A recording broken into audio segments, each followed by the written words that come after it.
Ini gue. Assalamualaikum warahmatullahi wabarakatuh. Perkenalkan, kami dari tutor 8. Di sini saya Alia Rosraima Nisa, kemudian ada dua teman saya, yaitu,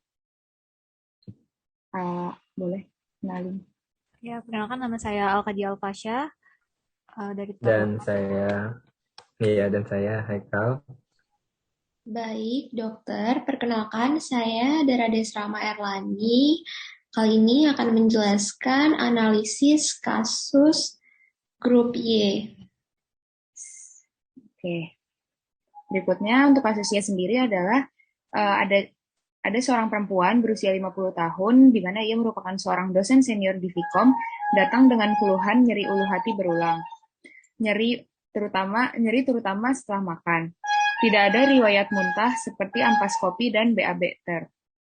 Diketahui ia sering mengonsumsi pereda nyeri selama 1 tahun ini. Untuk instruksinya, tentukan personal drug, diskusikan alasannya, dan tulislah resepnya. Baik, berikutnya untuk profil pasien sendiri. Pasien ini seperti yang diketahui sebelumnya, usianya 50 tahun, jenis kelaminnya perempuan. Ia merupakan seorang dosen senior di Vkom, di mana kami perkirakan bahwa pekerjaannya ini cukup sibuk dan mungkin cukup membuat stres.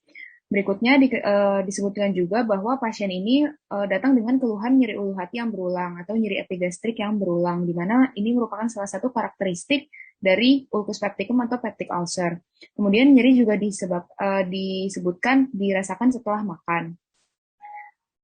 Diketahui juga bahwa pasien sering mengonsumsi pereda nyeri selama 1 tahun. Karena itu kami memiliki diagnosis bahwa pasien ini merupakan suspek peptic ulcer yang disebabkan oleh NSAID, di mana ia sering mengonsumsi pereda nyeri, di mana kami memperkirakan pereda nyerinya adalah NSAIDs.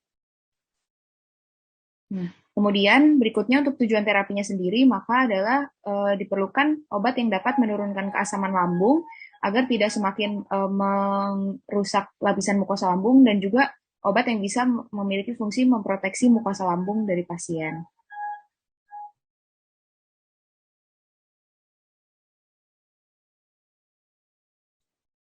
Baik, selanjutnya di sini kami memiliki beberapa pilihan grup obat yang bisa digunakan pada pasien ini. Yang pertama adalah penggunaan proton pump inhibitor, di mana PPI ini berfungsi untuk menurunkan sekresi dari HCl. Dan secara mekanisme of action-nya juga, PPI inhibitor ini menghambat H+, K+, ATPase sehingga produksi HCl jauh berkurang sebanyak 98%. Di mana kita ketahui juga H+, K+, ATPase ini merupakan channel terakhir dari sekresi HCl. Dan dari segi safety, PPI inhibitor ini hanya kontraindikasi pada pasien menopause dan meningkatkan resiko terjadinya osteoporosis karena pada pasien dengan osteopenia dapat terjadi penurunan sekresi dari osteoblast. Kemudian untuk suitability-nya, PPI inhibitor ini diadministrasikan lewat per oral dengan dosis 1 kali 1 per hari dengan sediaan yang berbeda-beda nanti setiap obatnya dan selama 4-8 minggu. Dan obat ini digunakan 1 jam sebelum makan atau 2 jam setelah makan, yaitu saat perut kosong lebih. Dan untuk dari segi cost, di sini kami mengambil beberapa contoh dari PPI, di mana omeprazol di sini untuk sediaan 20 mg-nya dia berharga Rp567, dan untuk lansoprazol di sini untuk sediaan 30 mg-nya sebesar 1.800 kurang lebih. Baik, untuk pilihan obat yang kedua adalah histamin 2 reseptor agonis atau H2RA, di mana untuk efikasinya sendiri atau mechanism of action-nya, histamin reseptor antagonis ini bekerja dengan cara menurunkan sekresi asam lambung dengan cara mengikat reseptor histamin H2 dengan cara reversibel, di mana reseptor histamin ini terletak di sel parietal lambung sehingga bisa menghambat pengikatan dan aksi ligan histamin endogen sehingga menurunkan sekresi asam lambung tersebut. Berikutnya untuk safety-nya sendiri, H2RA ini umumnya dapat ditoleransi dengan baik, mungkin menimbulkan efek samping yang ringan, termasuk sakit kepala, mengantuk, kelelahan, sakit perut, sembelit, atau diare. Kemudian untuk suitability atau sediaannya sendiri, H2RA ini tersedia oral, yaitu bentuk kapsul, di mana diberikannya itu 1-2 kali sehari, tersedia juga bentuk intramuskular dan IV, contohnya pada famotidin. Untuk durasi terapinya rata-rata 4-8 minggu. Untuk harga atau cost-nya sendiri, ini beberapa contoh dari H2RA, yaitu simetidin. Simetidin ini dihargai dengan 59.000 per pak, isi 50 kapsul. Kemudian ranitidin, harganya itu 20.000 per box, isi 100 butir, atau sekitar 220 per tablet, 220 rupiah per tablet. Kemudian famotidin dengan harga 2.500 sampai 6.500 per strip, dan nizatidin dengan harga 8.000 hingga 13.000 per kapsul. Berikutnya boleh dilanjutkan. Oke, selanjutnya untuk golongan obat yang ketiga yaitu ada antacid. Dari efikasinya, antacid ini berfungsi untuk mengurangi keasaman lambung dengan menetralkan pH dengan cara bereaksi dengan asam HCl untuk membentuk garam dan air. Nah, untuk keamanannya itu sendiri, antacid cukup jarang menimbulkan efek samping, namun ada saja, yaitu bisa menimbulkan konstipasi. Nah, untuk suitability-nya, antacid ini tersedia dalam bentuk tablet ataupun sirup dan diberikan setiap setelah makan dan juga sebelum tidur. Nah, untuk harganya, antacid ini yang sirup itu untuk ukuran 50 ml bisa Rp10.500, sekitar itu. Dan untuk yang tablet itu sekitar Rp6.000 per 10 tablet. Oke, boleh dilanjut.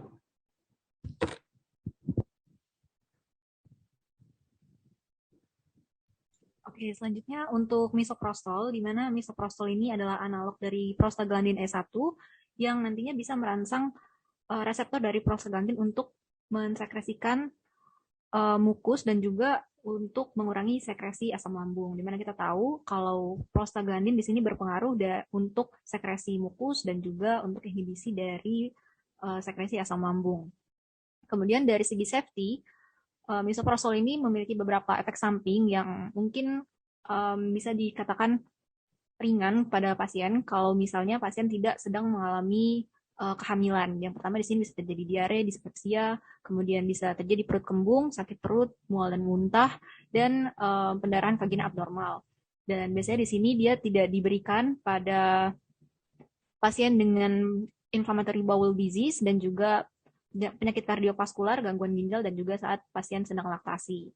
Dan dari segi suitability-nya, untuk gastric ulcer yang disebabkan oleh NSAID biasanya diberikan 800 mg per hari dan dibagi dosisnya 2-4, dan sebagai profilaksis juga bisa digunakan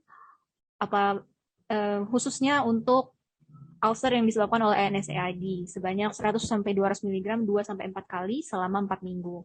Namun di sini dari segi cost-nya kami mendapatkan bahwa harga dari misoprostol ini cukup mahal, yaitu sebesar 250.000, dan dia per 200 mg-nya di sebanyak 30 tablet.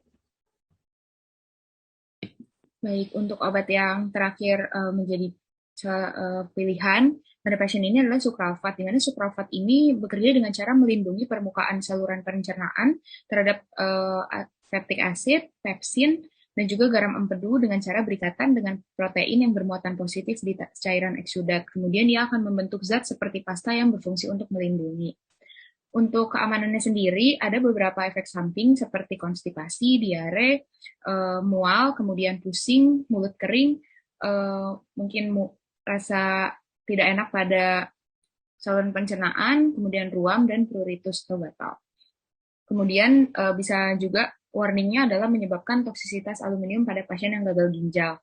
Untuk sediaannya sendiri dan indikasinya, ini sukralfat bisa diberikan pada pasien dengan kronik gastritis dan peptic ulcer dengan 4-8 gram per harinya, 2-4 kali per hari selama 4-8 minggu.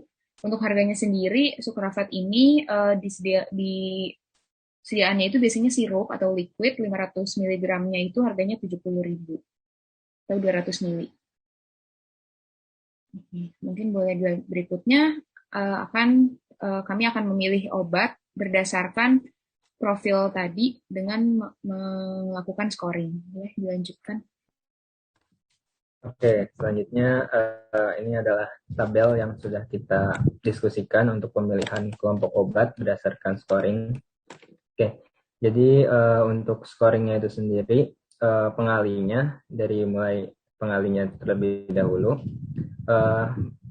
melihat pertimbangan pada pasien, yang mana pasien ini adalah seorang dosen senior di Vkom, mungkin secara kesibukan agak cukup sibuk ya, dan dia mengalami rasa sakit gitu di abdomennya. Jadi kami membuat sebuah formula pengalinya seperti ini. Untuk efikasinya kami buat 3 agar dia ini atau pasien ini bisa mendapatkan tujuan terapi yang sangat memuaskan gitu untuk pasiennya. Nah, untuk safety-nya kami buat 1 karena sejauh ini yang kita lihat untuk keamanan tidak terlalu berpengaruh begitu, karena dari kondisi pasiennya juga tidak ada kondisi seperti sedang hamil atau anak kecil begitu. Dan untuk suitability-nya kita membuat ini menjadi pengalinya yaitu 2, karena di sini agak menjadi pertimbangan juga mengenai profesi dari pasien yang bekerja sebagai dosen senior di sebuah fakultas di Vkom. Nah, untuk cost-nya ini sendiri kita buat pengalinya 1 karena menurut kami untuk kelas dosen Vkom mungkin tidak terlalu bermasalah untuk membayar obat yang agak mahal gitu istilahnya. Oke, nah dari yang sudah kami diskusikan secara efikasi terlebih dahulu dari grup obat yang sudah tadi kami jelaskan. Nah, untuk bagian efikasi di sini kita dapatkan kita dapatkan untuk PPI dan lain sebagainya. Ini PPI itu secara mekanisme dia bisa menghambat sekresi HCl, jadi bisa mengurangi kadar keasaman yang ada di lambung, dan itu juga termasuk dalam tujuan pengobatan kita. Maka dari itu kami membuat angkanya di sini yaitu 4 karena cukup cocok dengan tujuan yang akan kita berikan kepada pasien. Gitu. Untuk selanjutnya H2RA itu kami buat 3 karena secara efikasi dia kurang lebih sama kerjanya dengan PPI, namun tidak lebih keras sedikit, maksudnya tidak lebih poten sedikit dibanding PPI begitu. Nah, untuk selanjutnya ada antacid. Nah, untuk antacid ini kami buat di efikasi ini 2 karena agak secara tujuan mungkin agak kurang tercapai karena dia secara mengurangi keasaman juga tidak terlalu bagus begitu. Dan juga tujuan yang keduanya yaitu untuk memproteksi bagian lambung juga tidak ada gitu. Nah, untuk selanjutnya yang misoprostol ini kami buat 5 karena secara tujuan mencakup 2 tujuan yang kita rencanakan, yaitu mengurangi sekresi asam lambung dan juga dia ada pengaruh untuk membuat proteksi pada dinding mukosa lambung begitu. Nah, selanjutnya untuk yang sukralfat ini juga pertimbangannya kami buat angka 3 karena dia tujuannya hanya tercapai 1, yaitu dia bisa memproteksi dinding mukosa dari lambung. Oke, selanjutnya untuk safety. Untuk safety sendiri ini kami buat seperti ini. Mungkin sekarang lebih di recap aja. Untuk antacid yang kami buat paling tinggi karena secara safety dia itu paling kecil dari segi efek samping dan kontraindikasi. Sedangkan untuk yang paling kami buat kecil di angka 1 yaitu tadi ada PPI. Kenapa? Karena PPI secara kontraindikasi yaitu dikontraindikasikan pada pasien menopause. Yang mana pada kasus ini pasien kita itu adalah wanita berusia 50 tahun yang kemungkinan sudah menopause. Begitu. Nah, selanjutnya boleh di slide. Nah, untuk yang H2RA tadi masih yang safety dulu. Yang H2RA itu kami buat 2 karena tadi secara efek samping dia masih bisa ditoleransi baik. Hanya ada efek samping yang ringannya yaitu sakit kepala, yang mana sakit kepala ini juga merupakan penyakit yang dialami juga sebenarnya oleh pasien ini gitu. Boleh kembali ke slide tadi. Nah, untuk yang misoprostol dan sucralfate kami buat 3 karena secara efek samping tidak terlalu berpengaruh, tidak ada efek samping yang terlihat kurang tidak bagus untuk pasien begitu. Nah, untuk selanjutnya suitability-nya secara kecocokan ini kita pertimbangkan dengan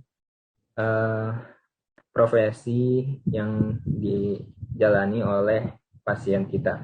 Jadi untuk PPI itu sendiri kami buat yang paling tinggi di sini 5. Kenapa? Karena secara pemberian dia dilakukan dengan oral dan hanya diberikan dalam 1 hari 1 kali. Jadi 1 kali tablet 1 hari. Itu akan memudahkan untuk orang yang profesinya cukup sibuk seperti pasien ini. Dan untuk H2RA itu pemberiannya agak sedikit lebih banyak, yaitu 2 kali, 1-2 kali dalam 1 hari, sehingga kami buat dia di angka 4. Nah, untuk antacid kami buat agak rendah di sini, yaitu 2, karena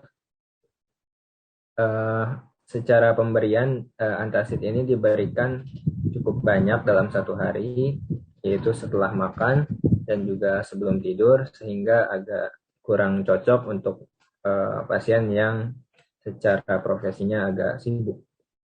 Begitu. Untuk selanjutnya yang 2 lagi yaitu misoprostol dan sucralfate. Ini pemberiannya hampir sama, jumlahnya yaitu 2-4 kali per hari dan diberikan selama 4 minggu sampai 8 minggu. Jadi kurang lebih sama, jadi kami buat itu di angka 3. Boleh di slide lagi. Nah, selanjutnya untuk yang cost harga, ini kami buat seperti ini berdasarkan harga yang tertera. Jadi untuk yang paling tinggi angkanya yaitu PPI dan H2RA ini karena memang secara harga itu paling murah. Bisa dilihat lagi mungkin di slide sebelumnya. Ya, di sini ada omeprazol contohnya hanya Rp500, sekitar Rp500 per tablet, ataupun lansoprazol sekitar Rp1.900 per tablet. Lalu untuk H2RA juga di situ harganya ketika dihitung-hitung per tabletnya tuh kurang lebih sama ya, sekitar Rp200 juga tuh harganya, Rp200 per tablet. Jadi dibilang sangat murah. Begitu. Makanya kami buat itu angka 5. Nah, selanjutnya untuk antacid kami buat angka 3, itu berhubung dengan harganya juga. Untuk harganya antacid itu sekitar 6.000 per 10 tablet. Dan atau 10.500 ya yang sirup. Mungkin untuk yang tablet kali ya. Jadi agak mahal dikit mungkin. Nah, terus misoprostol dan sucralfate ini kami buat angkanya 1 dan 2. Kenapa? Karena misoprostol secara harga sangat mahal, dibilang sangat mahal. Dia harganya itu Rp250.000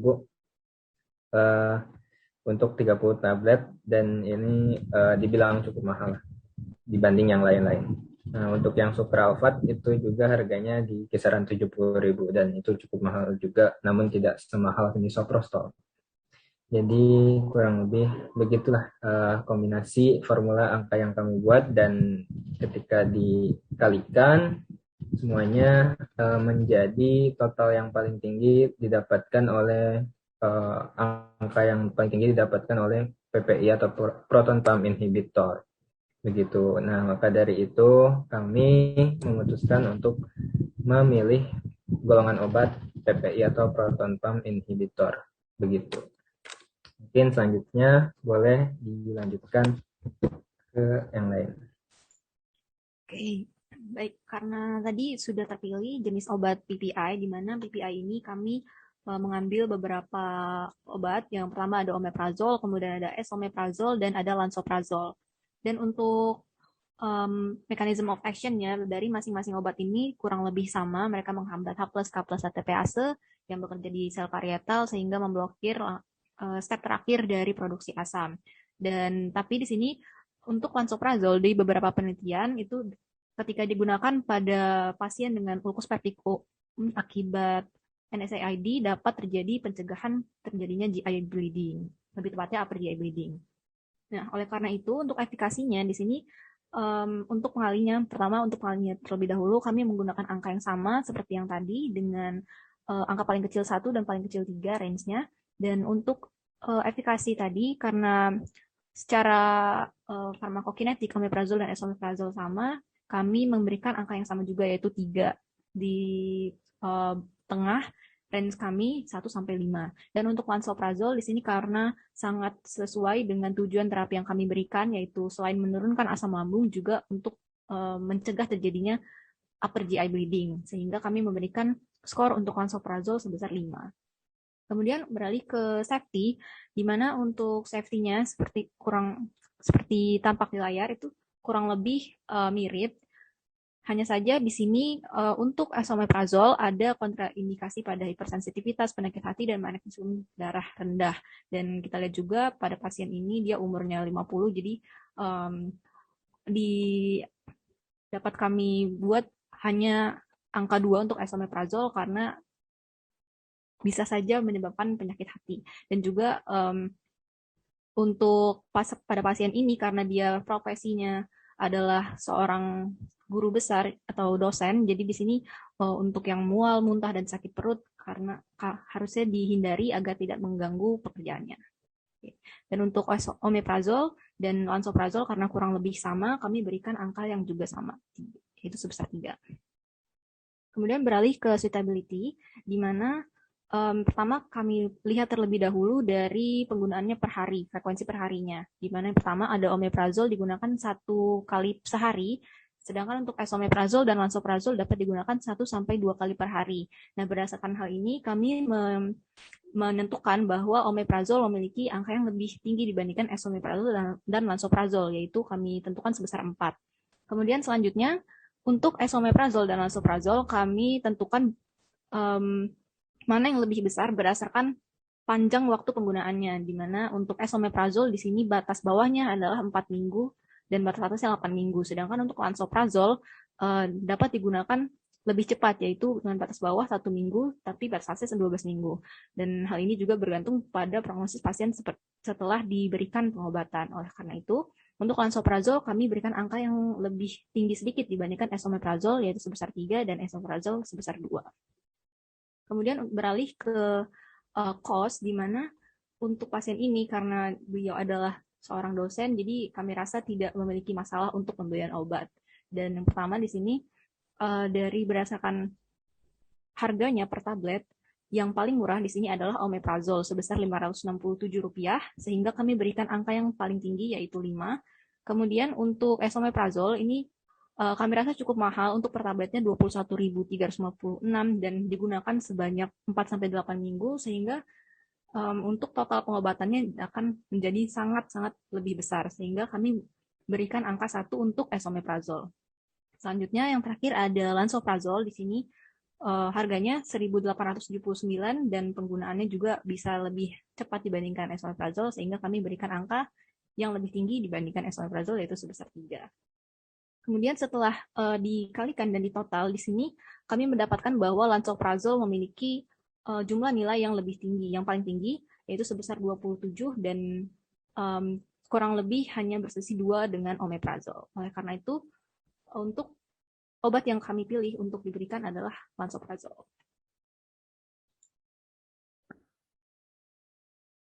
Baik, di sini saya akan menjelaskan resep yang akan diberikan kepada pasien. Resep sendiri merupakan permintaan tertulis atau permintaan secara elektronik dari dokter kepada farmasis untuk mempersiapkan dan menyerahkan si obatnya kepada pasien. Di sini pertama-tama tertulis nama dokter, ada Alka, Alia, saya, Adara, dan Haikal. Kemudian untuk spesialisnya, karena kita masih dokter umum, sehingga ditulis dokter umum. Untuk alamatnya di Kota Bandung, Jawa Barat. Untuk nomor SIP-nya di sini tertera. Kemudian ada tempat, tanggal, bulan, dan tahun. Untuk superscription-nya itu ada R garis miring lansoprazole itu nama obatnya, kemudian kekuatan obatnya 30 mg dan sediaan obatnya tablet, yang mana nanti diminumnya oral. Kemudian untuk nomornya 14 dikarenakan obatnya ini diberikan 1 kali sehari dalam jangka waktu 14 hari, sehingga 1 dikali 14 jadi nomornya 14. Kemudian ada Signa 1DD yaitu 1 kali sehari, TAP 1 yaitu 1 tablet, dan 1 HAC yaitu diminum 1 kali sebelum makan.